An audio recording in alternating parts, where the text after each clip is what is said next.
വളരെ സ്നേഹം നിറഞ്ഞ എൻ്റെ പ്രിയമുള്ള വോട്ടർമാരെ, സഹോദരി സഹോദരന്മാരെ, കഴിഞ്ഞ 2 ആഴ്ച നീണ്ട പോരാട്ടങ്ങൾക്ക് ശേഷം തിരഞ്ഞെടുപ്പ് വോട്ടിംഗ് ഇന്ന് 6 മണിയോടുകൂടി അവസാനിച്ചിരിക്കുകയാണ്. കേവലം 12-13 ദിവസം കൊണ്ട് നിലമ്പൂർ മണ്ഡലത്തിന്റെ മുക്കിലും മൂലയിലുമുള്ള എൻ്റെ പ്രിയമുള്ള, എന്നെ സ്നേഹിക്കുന്ന എൻ്റെ നാട്ടുകാർ,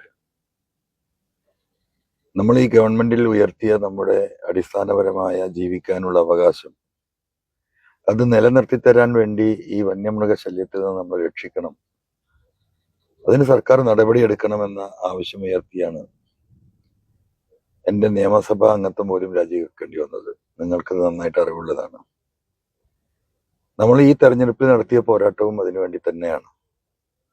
ഇവിടുത്തെ പ്രബലമായ മുന്നണികൾ എന്തിനു വേണ്ടിയാണോ ഈ തെരഞ്ഞെടുപ്പ്, നിലമ്പൂരിൽ ഈ ഉപതെരഞ്ഞെടുപ്പ് ഉണ്ടായത് എന്ന വിഷയം ചർച്ച ചെയ്യാതെ ജനങ്ങളുടെ നിത്യജീവിതവുമായി ബന്ധപ്പെട്ട വന്യമൃഗ ശല്യം അതെങ്ങനെ പരിഹരിക്കാൻ കഴിയും, എന്ന് നടപടിയെടുക്കാൻ കഴിയുമെന്ന് മുഖ്യമന്ത്രി അടക്കമുള്ളവർ ജനങ്ങളോട് പറയാൻ ഒരിക്കലും തയ്യാറായില്ല.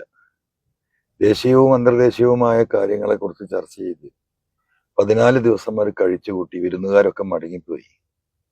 നമ്മൾ മാത്രമാണ് ഇവിടെ ബാക്കി. നമ്മുടെ ജീവിതം ഇപ്പോഴും ഈ വന്യമൃഗങ്ങളുടെ ആക്രമണത്തിന് ഏത് നിമിഷവും വിധേയമാകുന്ന അവസ്ഥ തുടരുകയാണ്.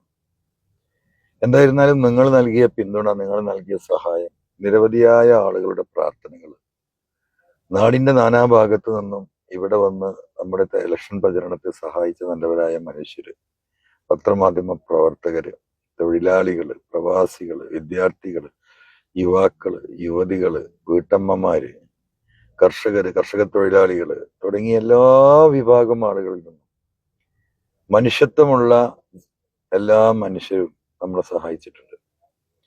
പടച്ചവന്റെ അനുഗ്രഹം ഉണ്ടെങ്കിൽ നല്ല വോട്ടിൽ നമ്മൾ ജയിക്കാൻ പോവുകയാണ്. നമ്മൾ ഉയർത്തിയ ഈ രാഷ്ട്രീയ വിഷയം, നമ്മുടെ നിലനിൽപ്പിന്റെ പ്രശ്നം, വന്യമൃഗ വിഷയം അതിശക്തമായി ഉന്നയിച്ച് ശക്തമായ സമര പരിപാടികളുമായി നമ്മൾ മുന്നോട്ട് പോകും.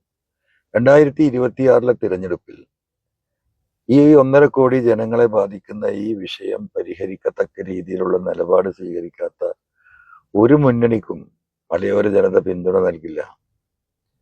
ആ നിലപാടുമായി ഒരുപക്ഷെ ചിലപ്പോൾ നമുക്ക് ഒറ്റയ്ക്ക് പോരാടേണ്ടി വരും. ആ പോരാട്ടം നമ്മുടെ നിലനിൽപ്പിന് വേണ്ടിയാണെന്ന് മനസ്സിലാക്കി ഭാവിയിൽ നമ്മുടെ മുന്നോട്ട് പോക്കിന് നിങ്ങളുടെ സഹായം ഉണ്ടാകണം.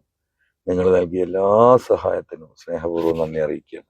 നിങ്ങളുടെ പ്രിയപ്പെട്ട അൻവർ.